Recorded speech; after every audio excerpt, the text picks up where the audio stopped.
আসসালামু আলাইকুম। কত ধরনের যে রান্নাবান্না করতে হয় তার কোনো তুলনাই নেই। এটি একটি অন্য ধরনের রান্না। মোমো আগে থেকেই ঘরে বানানো ছিল একেবারেই। বাসায় তৈরি করেছি।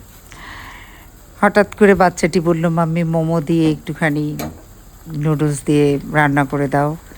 ওরা অবশ্য ঝাল নুডলসটা খায়, যেটাকে আমাদের দেশের আর কি কোরিয়ান নুডলস, যেটি রামেনও বলতে পারেন। সেই নুডলসটা দিয়ে বানাচ্ছি। তাই চিন্তা করছি যে এখন সব কিছু রেডিমেড। বাচ্চারা কত কিছু খেতে চাইলেই খেতে পারে। হাতে মোবাইল, মোবাইল দিয়ে অর্ডার করে সব কিছু খেতে পারে। ওদের কাছে খুবই মজা লাগে। আমার কাছেও অনেক অনেক আইটেম মজা লাগে। সব যে মজা লাগে না তা না। সব যে মজা লাগে তা না। অনেক কিছু আবার ভালোও লাগে না। আসলে ওদের টেস্ট আর আমাদের টেস্ট অনেকটাই আলাদা। তারপরও অনেক কিছু ভালো লাগে, অনেক কিছু খাই ওদের। কিন্তু এই রামেন বা এই ঝাল নুডলসটি আমার একেবারেই পছন্দ না।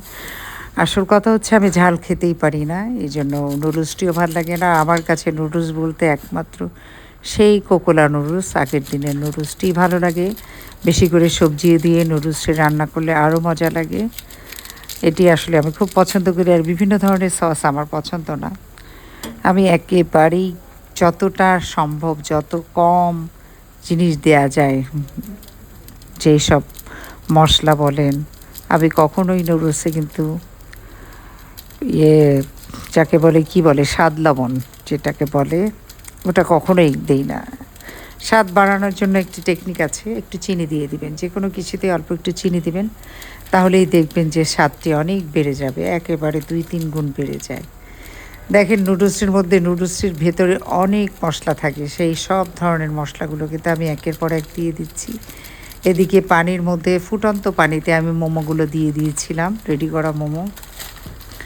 সব কিছু কিন্তু আমি এর মধ্যে দিয়ে দিয়েছি।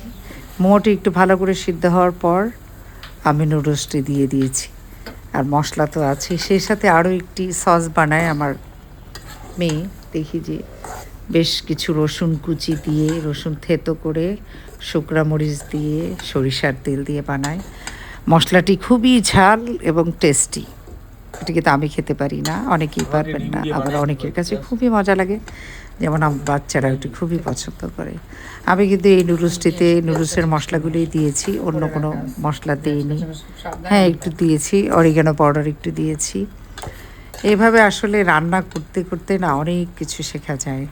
বাচ্চারাই বলে, এখন আসলে হাতে মোবাইল তো, এখন কোরিয়ান যে কী সুন্দর সুন্দর ওরা আস্ত আস্ত ডিম দিয়ে নুডলস খায়। আমি দেখি আমার বাচ্চাকে বানিয়ে দিলেও খুব মজা করে খায়। আস্ত আস্ত ডিম দিয়ে নুডলস বানিয়ে দিলে খুব পছন্দ করে। বাচ্চাদেরও এখন টেস্ট একদম ডিফারেন্ট হয়ে গিয়েছে। ওরা এখন সব ধরনের খাবার খেতে চায়, সব ধরনের খাবার টেস্ট করে, এক্সেপ্ট বাংলাদেশি মাছ রান্নাটা ওদের একেবারেই পছন্দ না। মাছ খেতেই চায় না। আমার মনে হয় প্রত্যেকটা বাসায় একই প্রবলেম। বাচ্চাদেরকে মাছ খাওয়ানো নিয়ে খুব ঝামেলা, খুব ঝামেলা। তারপরেও আমি খাওয়াই, জোর করে খাওয়াই। বাচ্চারা অবশ্য আমার কথাও শোনে। ওরা যে কোনো ভর্তা, ভেজিটেবল খুব সুন্দর খায়, কিন্তু মাছ দেখলেই টেবিলে আসতে চায় না। তারপরেও আমি মাছ খাওয়াই।